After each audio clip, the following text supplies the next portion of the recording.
શ્રાવણ એટલે શિવમય થવાનો સમય. એક લોટો જળ, એક બીલીપત્ર અને હૃદયપૂર્વકનું ઓમ નમઃ શિવાય. આટલી ભક્તિથી પણ ભોળાનાથ પ્રસન્ન થઈ જાય છે. પરંતુ મહાદેવની પૂજા કરવાની પણ પોતાની વિશેષ રીત અને પરંપરા છે. તો શ્રાવણના આ પાવન અવસરે કેવી રીતે કરવી શિવ પૂજા અને કઈ વાતોનું રાખવું ખાસ ધ્યાન, આવો જાણીએ આજની ખાસ વાતમાં. જજ્જાગ્રતો દૂરમુદયતિ દૈવં તદુષુપ્તિ છે તથૈવૈતિ દુરંગમન જ્યોતિખાન જ્યોતિરેકંતન મે મનઃ શિવ સંકલ્પમસ્તુ. જય ભગવાન મિત્રો, હું છું પ્રફુલભાઈ પંડ્યા. ભક્તિ સંદેશ કાર્યક્રમની અંદર આપનું સ્વાગત છે. દર્શક મિત્રો, આજે મારે વાત કરવી છે ભગવાન શિવજીની પૂજા વિશે. શ્રાવણ માસમાં આપણે ભગવાન શિવજીની વિધિ વિધાન અથવા પૂજા પાઠ કરતા હોય ત્યારે કઈ કઈ બાબતોનું આપણે ધ્યાન રાખવું જોઈએ.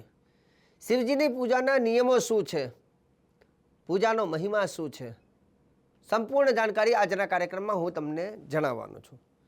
મિત્રો, ખાસ કરીને ભગવાન શિવજીને અને પાર્વતીને આપણે શ્રાવણ માસમાં પૂજા કરતા હોઈએ છીએ અને શિવજીને માતા પિતા માનીને પૂજા કરવી જોઈએ. શિવલિંગ છે ને, એને શિવ પુરાણમાં એવું કહેવાય છે કે શિવજીનું સ્વરૂપ ગણવામાં આવે છે. અને શિવજી ઉપર દૂધ, દહીં, બિલ્વપત્ર આપણે ચડાવવાનું કારણ એ છે કે ભગવાન ભોલેનાથ કોણ છે પહેલાં તો એ જાણીએ. શાસ્ત્ર એવું કહે છે, વાગર્થાવિવ સંપૃક્તો વાગર્થ પ્રતિપતયે જગત પિતરૌ વંદે પાર્વતી પરમેશ્વરૌ. શિવ અને પાર્વતી જગત પિતરૌ વંદે, જગતના માને બાપ ગણવામાં આવે છે, માતા પિતા કહેવામાં આવે છે, એટલે મહાદેવ કહેવામાં આવે છે, દેવોના દેવ. શિવ પુરાણમાં લખ્યું છે, જગતના રચયિતા, જગતની ઉત્પત્તિ કરનાર. તો શિવ અને પાર્વતી જગતના મા બાપ છે, એટલે માતા પિતા સમજીને આપણે શિવજીની પૂજા કરવી જોઈએ. આમ તો જીવનમાં ઘણા બધા લોકો આપણે વ્યસ્ત હોઈએ છીએ, પરંતુ શ્રાવણ માસ હોય ત્યારે થોડો સમય શિવ પૂજામાં આપણે ફાળવવો જોઈએ. હવે રહી વાત કે ભગવાન શિવજીને દૂધ ચડાવવાની વાત છે, તો દૂધ શિવજીને અર્પણ કરવાથી શાસ્ત્ર એવું કહે છે કે શિવજીએ કાલકૂટ નામનું વિષ પીધું હતું, એટલે શિવજીને ગળાની અંદર એવું કહેવાય છે કે વિષની અસર થવાથી પીડા થાય છે. અને દેવતાઓએ દૂધ, દહીં, બિલ્વપત્રથી ભગવાનને અર્પણ કરવાનું કારણ એ છે કે ભગવાનને રાહત મળે, કેમ કે જગતને બચાવવા માટે કાલકૂટ નામનું વિષ સમુદ્ર મંથનમાંથી નીકળ્યું અને શિવજીએ પાન કર્યું. એટલે દેવી દેવતાઓએ જ્યારે ભગવાનની ઉપર અભિષેક વગેરે કર્યો છે, અને એ પ્રથા આજે પણ આપણે કરતા આવ્યા છીએ. એટલે ભગવાન શિવજીને બિલ્વપત્ર, દૂધ વગેરે અર્પણ કરવાનું લખ્યું છે. શક્ય હોય તો શિવજીની આરાધના ચોક્કસ કરવી જોઈએ. બીજા નંબરની વસ્તુ, જો તમે શિવજીની પૂજા કરવા માગતા હોય તો એક બે વસ્તુ ખાસ ધ્યાનમાં રાખવી. વિના ભસ્મ ત્રિપુરેન વિના રુદ્રાક્ષમાલયા પૂજો તો અપી મહાદેવો ન સ્યાતસ્ય ફલપ્રદ. એવું કહેવાય છે કે જો તમે શિવજીની પૂજા કરવા માગતા હોય તો તમારે બે વસ્તુ ખાસ ધ્યાન રાખવાની. શરીરમાં ત્રિપુંડ કરવું ભસ્મનું, અને ગળામાં રુદ્રાક્ષની માલા પહેરી અને મહાદેવજીની તમે પૂજા કરશો તો તમારી પૂજાનું વિશેષ ફળ તમને પ્રાપ્ત થાય છે. આવું શિવ પુરાણમાં લખેલું છે. અને હું હંમેશા જે લખેલું છે એની જ વાત કરું છું.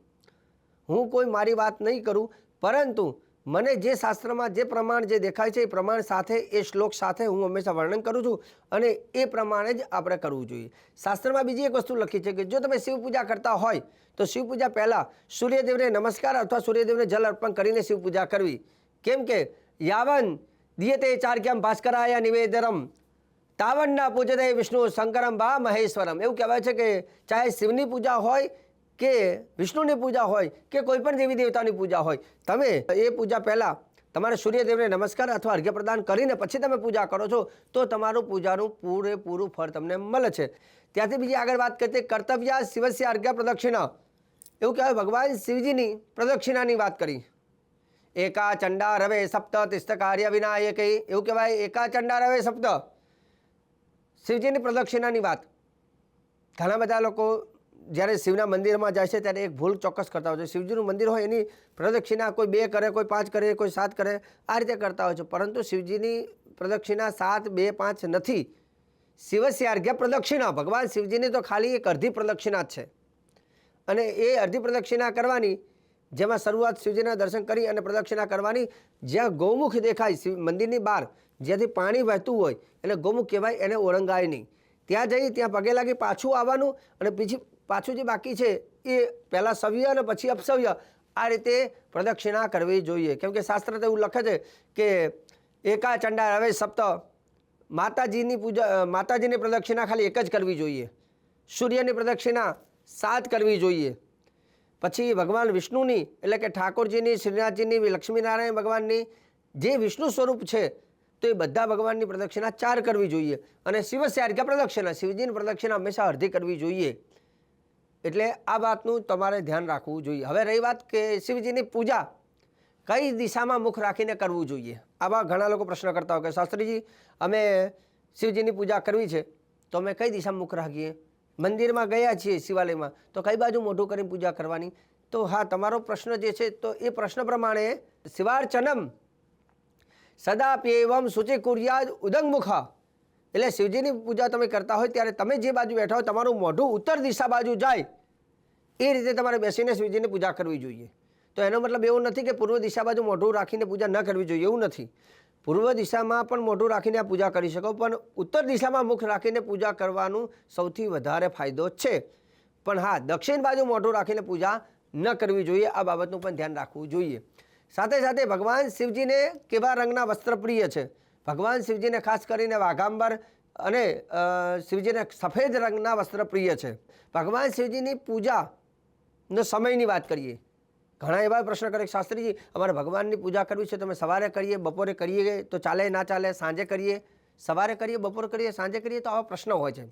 તો શિવજીની પૂજા તમે શ્રાવણ માસમાં જો કરતા હોય તો કયા કાલમાં? તો શાસ્ત્રમાં એવું પણ લખ્યું છે એક કાલમ દ્વિકાલમ વા ત્રિકાલમ્ય પઠન નર. શિવજીની સ્તોત્રની વાત હોય કે શિવ પૂજા સવારે, બપોરે અને સાંજે આખો દિવસ કરી શકે. આમ તો એવું કહેવાય છે કે ભગવાન શિવજીનું મંદિરના દ્વાર પણ બંધ થતા નથી, આખો દિવસ 24 કલાક માટે ખુલ્લા હોય છે ભક્તો માટે.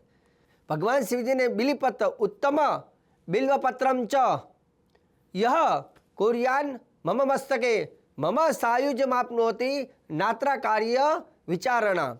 આ બહુ મહત્વની વાત છે કે ભગવાન શિવજીના મસ્તક ઉપર બિલીપત્ર આપણે ચોક્કસ અર્પણ કરવું જોઈએ. ભગવાન શિવજીની પૂજા કરીએ એટલે ભગવાન શિવજીના મસ્તક ઉપર બિલીપત્ર ચોક્કસ આપણે અર્પણ કરવું. બિલીપત્રમાં તો એવું લખ્યું છે કે જે માણસ 108 બિલીપત્રની માળા બનાવી અને શિવજીને જો અર્પણ કરે છે તો એની સકલ મનોકામના એની પૂર્ણ થાય છે. ભગવાન શિવજી એની બધી કામના પૂર્ણ કરે છે, આવું શિવ પુરાણ કહે છે. એટલે ભગવાન શિવજીને ખાસ કરીને બિલીપત્ર પૂજામાં ચોક્કસ અર્પણ કરવા, અને એમાંય રોજ શક્ય હોય તો 108 બિલીનો હાર બનાવીને શિવજીને અર્પણ કરજો. બને એટલું ઠંડા પાણીથી શિવજીનો અભિષેક કરજો, કેમ કે જલધારા શિવપ્રિય, શિવજીને અભિષેક બહુ પ્રિય છે. બીજા નંબરની વસ્તુ, આ ભૂલ તમે ખાસ ના કરતા. કઈ? તો કે ઘણીવાર આપણે શિવજીની પૂજા કરી છે, શિવજીના મસ્તકનો ઉપરનો ભાગ જે હોય, જેમ આપણે માથા ઉપર કેમ પાઘડી પહેરીએ, તો શિવજીનું મસ્તકનો જે ભાગ છે એ ક્યારે ખાલી ના રાખવો જોઈએ. એની ઉપર કંઈક ચાહે તલ હોય અથવા ચોખા હોય અથવા પુષ્પ હોય અથવા બિલીપત્ર એ માથા ઉપર મૂકી રાખવું જોઈએ. ક્યારેય શિવજીના મસ્તકનો ભાગ ખાલી રાખવો ન જોઈએ. અને જો ખાલી રાખો છો તો શું થાય છે? તો યસ્ય રાષ્ટ્રે તુ લિંગસ્ય મસ્તકમ શૂન્ય લક્ષણમ તસ્યા લક્ષ્મીર મહારોગો દુર્ભિક્ષ વાહનમ ક્ષય. એવું કહેવાય છે કે જે માણસ ભગવાન શિવજીના મસ્તકના ઉપરનો ભાગ ખાલી રાખે છે તો એ અપરાધી થાય છે. અને એનાથી શું થાય? તો કે ધનહાનિ થાય છે, અને સાથે સાથે મનુષ્યને મહારોગ થાય છે, અને અકસ્માત જેવા ભય પણ, અકસ્માત જેવી ઘટનાઓ ઘટિત થતી હોય છે. તો શિવજીને અભિષેક કરતી વખતે શંખમાં પાણી ભરીને ક્યારે અભિષેક ન કરતા. શંખની અંદર પાણી ભરી કે દૂધ ભરી કે કઈ પણ વસ્તુ ભરીને શિવજીની ઉપર અભિષેક ન કરતા, કેમ કે એવું કહેવાય મહાઅભિષેકમ સર્વત્ર શંખે નૈવ પ્રકલ્પિત. ભગવાન શિવજીને અને ભગવાન સૂર્ય ભગવાનને શંખમાં ભરીને ક્યારે પાણી અથવા અભિષેક કરવો ન જોઈએ. શંખ કેવલ વિષ્ણુ ભગવાનની પૂજા માટે શ્રેષ્ઠ હોય છે, પરંતુ શિવજીને તો ભૂલથી પણ શંખમાં પાણી ભરીને અભિષેક ન કરતા. આ વાતનું ધ્યાન રાખવું, નહીં તો આપણને પાપ લાગતું હોય છે. અને શિવજીની પૂજા થઈ ગયા બાદ મંદિરમાં તમે બહાર નીકળો એટલે થોડી વાર માટે ઓટલા ઉપર બેસી ઓમ નમઃ શિવાય 108 વખત બોલીને પછી નીકળવું, તરત નીકળી ન જવું. અને શિવજીની જ્યારે પૂજાપાઠ કરતા હોય ત્યારે ભગવાન શિવજીને બને ત્યાં સુધી લિંગ મુદ્રા, જે હાથની અંદર આ રીતે લિંગ મુદ્રા બનાવી અને શિવજીને નમસ્કાર કરો. શિવજીને વધારે પ્રિય છે. દર્શક મિત્રો, શ્રાવણ માસમાં આવી ઘણી બધી ચર્ચાઓ મારે કરવાની છે, અને ઘણી બધી વસ્તુનું જ્ઞાન અને શ્રેષ્ઠ પૂજા અને શ્રેષ્ઠ મંત્ર અને સરળ ભાષામાં સારી રીતે હંમેશા હું કહેતો રહીશ. કાર્યક્રમ જોવાનું ચૂકતા નહીં. મને આપી દો રજા. જય ભગવાન.